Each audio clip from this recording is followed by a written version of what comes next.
নরসিংদী সদর উপজেলা মাধবদী পৌরসভার ৩ নং ওয়ার্ডে অবস্থিত ২০ বছরের অধিক সময় ধরে মানুষের যাতায়াতের জন্য ব্যবহৃত রাস্তা বন্ধ করে ঘর নির্মাণ করেছেন মোহাম্মদ ইসহাক নামক স্থানীয় এক বাসিন্দা। ইটের সোলিং বিছানো রাস্তার মধ্যবর্তী স্থানে টিন দিয়ে ছোট্ট একটি ঘর নির্মাণ করে রাস্তা বন্ধ করা হয়। রাস্তার মধ্যবর্তী স্থানে নির্মিত ঘরটির পশ্চিম পাশে বিশাল সুতার গোডাউন ও সাধারণ মানুষের বসবাস।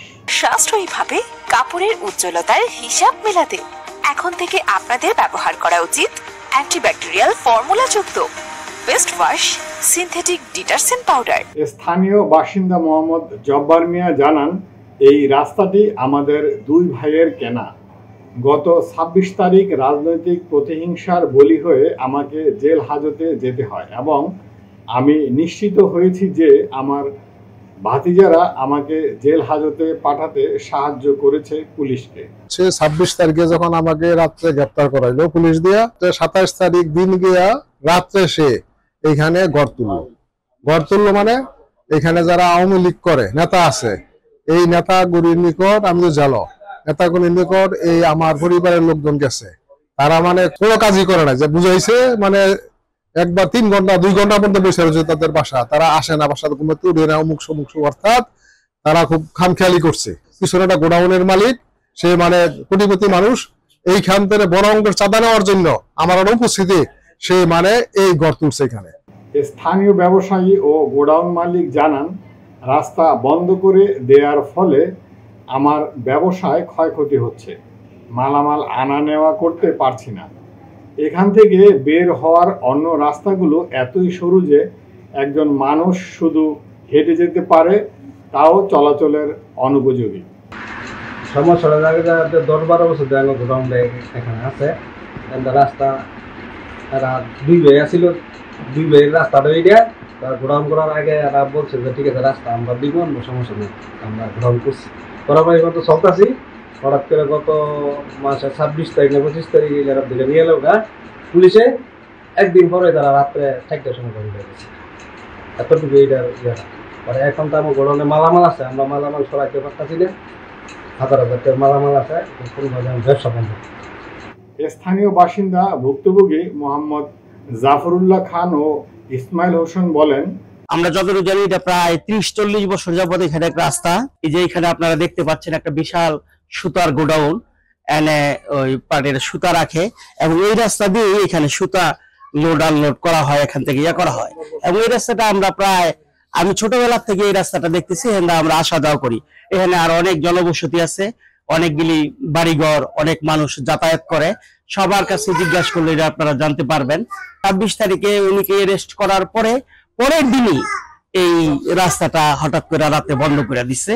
তো না, আমরা আর এত খেয়াল করি নাই, তখন তো সারা দেশে একটা দুর্বিষহ অবস্থা, আন্দোলন সংগ্রাম এগুলি চলছে, রাস্তাঘাটে কোনখানটা কি হইতেছে মানুষের কোনো খেয়াল নাই। পরে আমরা ৩-৪ দিন পরে দেখতে পারলাম যে এখানে এই আসলাম, এদিকে এসে দেখি রাস্তা বন্ধ। অনেকগুলি বাড়িঘর, অনেকগুলি মানুষ এই রাস্তাটা দিয়ে আসা করে। এটা প্রায় ৩০ বছরের মতো রাস্তা ছিল। এই যে এখানে এলাকাবাসীকে জিজ্ঞাসা করেন, এলাকাবাসী সবাই জানে এটা ৩০ বছর ধরে রাস্তাটা ছিল। এটা সম্পূর্ণ ইসমাইলি, আমাদের নির্দিষ্ট জনের ইসমাইলি সম্পত্তি, এখানে কোনো বন্টন নামা করা হয় নাই। আমরা চাচাই যখন ছিল তখন এই সামনে দিয়ে ২% জায়গা ছিল যে এটা রাস্তা থেকে ৭০ ফুট আসছে ভিতরে, ওখানে আমার চাচা আব্বু বলছে যে আপনার রাস্তা জায়গাটা আমাকে দিয়ে যান, নাহলে তো ভবিষ্যতে আপনার সন্তানেরা কি করে বন্ধ করে দিবে। তখন উনি আমাদেরকে এখানে ১% জায়গা দিয়ে যায় ৭০ ফুট। তারপরে তো আমাদের ইসমাইলি সম্পত্তি আছে, তো উনি বলছে যে আমরা পিছন দিকে আছি, উনি সামনে দেয়, তো দুজনে আমরা যে রাস্তা ব্যবহার করবো স্বাভাবিক, আমরা এইভাবে ব্যবহার করে আসতেছি এবং আমাদের জন্য কোনো ধরনের বন্টনামা হয় নাই। এই যে অবস্থা, হঠাৎ করে সে তার নিজের স্বার্থের জন্য সে হঠাৎ করে ২৮ তারিখ রাত্র ৪টা বাজে সে এই রাইটের সময় সে মানে গড় তোলা হলে। এইটা তো সমাজের রাস্তা, এখানে প্রায় ২,০০০ লোকের মতন আছে, মানুষ যাতায়াত করে দৈনিক। এই রাস্তাটা দ্রুত সময়টা চালু করতে হবে। রাস্তা বন্ধ করে ঘর নির্মাণ করা ব্যক্তি মোহাম্মদ ইসহাক ক্যামেরায় কথা না বলে মৌখিকভাবে জানান, জমিটা আমার বাবার কেনা, এতদিন প্রয়োজন ছিল না, তাই আমরা ব্যবহার করিনি, ফলে মানুষ আমাদের জমির উপর দিয়ে আসা যাওয়া করত। বর্তমানে আমাদের প্রয়োজন হয়েছে, তাই আমরা ঘর নির্মাণ করেছি। জমিটি আমাদের মালিকানা এবং আমাদের সমস্ত ডকুমেন্ট রয়েছে। উক্ত বিষয়টি সম্পর্কে অত্র 3 নং ওয়ার্ডের কাউন্সিলর মনির শাহ আমাদের জানান। আমি বলছি যে কাজ করো, তোমরা এটা খুলে দাও, উনি আসুক, জবর মামা আসুক, আসলে পরে তোমার সম্পত্তিগত আপনাদের কি ঝামেলা সেটা শেষ করবো না। আপাতত তারা গোডাউনের মাল কিভাবে সরাইবো, তারা তো মাল সরানোর সময় দিত না। মাল সরানোর সময় দিবে তো ওনারা বলবা যে আমরা এটা ব্লক করে দিব, আমরা অন্য কেন আমরা গোডাউন দিবা, এই সময়টুকু না দিয়া ব্লক মারলা কেন? হ্যাঁ, তা আমি অনেক অনুরোধ করছি, তারপরে আমার অফিসও এগারে নেওয়াইছি, মুখ দিয়া সুপারিশ করাইছি, অনেক কিছু করছি, তারা পরে নারাজ। নরসিংদীর মাধবদী থেকে আমিনুল ইসলামের পাঠানো তথ্য ও ভিডিও চিত্রের ভিত্তিতে প্রান্তিক সংবাদ ডেস্ক রিপোর্ট।